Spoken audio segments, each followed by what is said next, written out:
Cinema നടന്മാരുടെ വീടുകളിലെ raid സ്വർണ്ണപ്പാളി വിവാദം മുക്കാനാണെന്ന് കേന്ദ്രമന്ത്രി സുരേഷ് ഗോപി. 2 സിനിമാക്കാരെ വലിച്ചിഴക്കുന്നത് ഇതിനു വേണ്ടിയാണെന്ന് സംശയമുണ്ട്. കേന്ദ്രമന്ത്രിയായതിനാൽ ഇപ്പോൾ കൂടുതലൊന്നും പറയുന്നില്ലെന്നും സുരേഷ് ഗോപി പറഞ്ഞു. ദുൽഖറിന്റെ ഉൾപ്പെടെയുള്ള വീടുകളിലെ ED റെയ്ഡിന് പിന്നാലെയാണ് സുരേഷ് ഗോപിയുടെ ഈ പരാമർശം.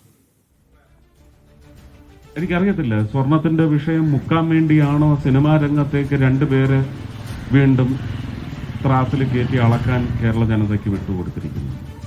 അതിനെ സംബന്ധിച്ച് NIA, ED എല്ലാം പരിശോധിക്കുകയും അന്വേഷിക്കുകയും വളരെ വളരെ ഇന്റൻസിഫൈഡ് ആയിട്ടുള്ള ഒരു ഇൻവെസ്റ്റിഗേഷൻ നടക്കുന്നത് കൊണ്ട് കേന്ദ്ര മന്ത്രിസഭയിൽ ഇരുന്നു കൊണ്ട് ഞാൻ അതിനെക്കുറിച്ചൊന്നും പറയാൻ പാടില്ല.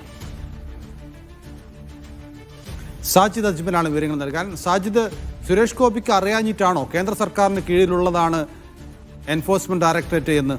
എന്താണ് അദ്ദേഹം ഉദ്ദേശിച്ചത്?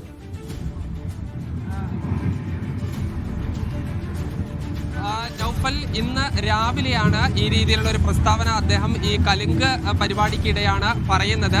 ഇതിൽ EDയും അദ്ദേഹം NIA എന്നാണ് പറയുന്നത്. NIAയും ഉൾപ്പെടെ ഈ വലിയ പരിശോധനകൾ നടത്തുന്നുണ്ട്.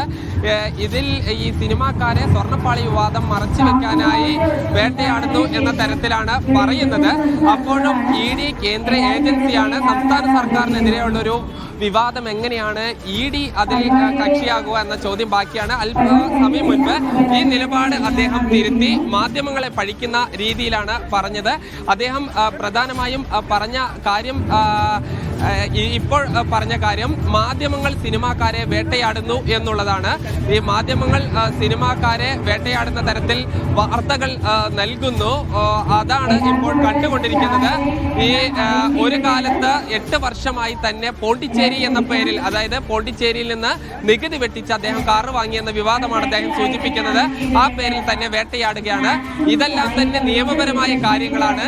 ഇത് തെളിയിക്കാൻ സിനിമാക്കാർക്ക് കഴിയട്ടെ എന്നുള്ളതാണ് താൻ പറയുന്നത് എന്നാണ് പറയുന്നത്. എന്തായാലും ഒരു കേന്ദ്രമന്ത്രി എന്ന നിലയ്ക്ക് കേന്ദ്ര അന്വേഷണ ഏജൻസികളെ വിമർശിച്ചുകൊണ്ടുള്ള അദ്ദേഹത്തിന്റെ പ്രസ്താവന അദ്ദേഹം മാധ്യമങ്ങളുടെ തലക്കിട്ട് ഇപ്പോൾ തടിയൂരുകയാണ്.